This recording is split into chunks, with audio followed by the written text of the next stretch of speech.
Let's say you were raised by your grandfather for some reason. But unlike other grandpas, your grandfather was a sadist. He tortured you. He never sent you to school. He treated you as a slave and he literally made you a slave. You were really angry at him and you are pissed off. And one day he's gone. But still you were pissed off because of him. You wanted a revenge. As he did not send you to school, you did not know how time works, and somehow you managed to get a time machine from a physicist. Don't ask me how you got it from him. You just got a time machine from a physicist. You traveled back in time before your grandpa met your grandma and you just killed him. Now think about it. As you killed your grandpa before he got married, your grandfather will not have your father. So your father will never have you. But if you never existed, who killed your grandpa in the first place? This is called as the grandfather paradox. This is one of the most popular time travel paradoxes. Some say that this is not possible in the first place, as time travel is not possible at all, but physics is probabilistic rather than precise, so there can be possibilities where this paradox is possible. You can only travel to the future and not to the past, technically speaking, and traveling to the future is not that easy. You will have to travel at the highest speed one can travel in this universe, aka the universal speed limit, which is 299,792.458 kilometers per second, or 3 million meters per second.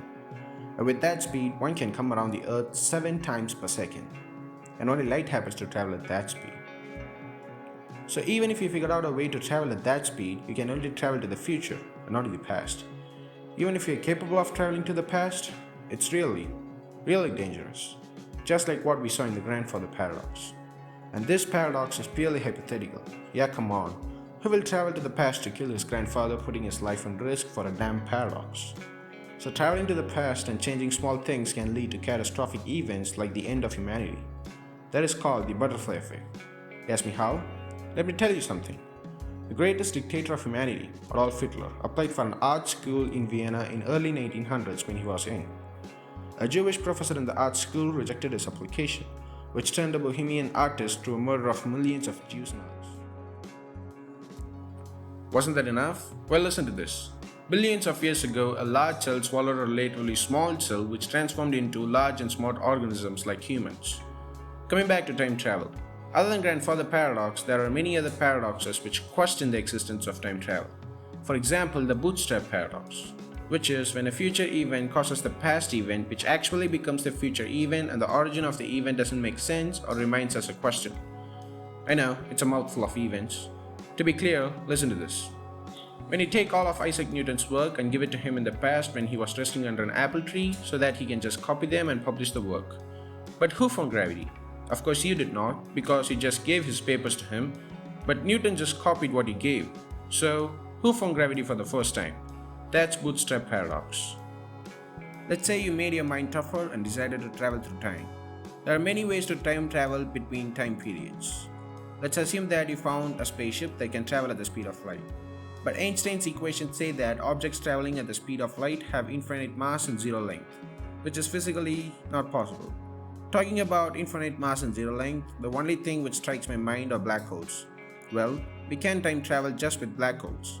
We need a combination of black holes and white holes. They are called wormholes. Wormholes are like natural space-time locators in space. They open at a point and close at another point in both space and time. They can be far away or they can be short, but we can use these for our purpose of time travel. But the problem here is, wormholes are really small and they are microscopic, and only small particles can travel through them.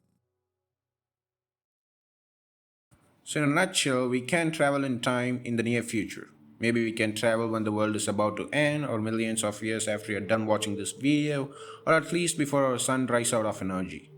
And traveling in the speed of light is impossible in the context of theory of relativity.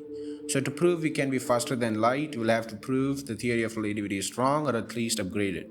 But that's for another video.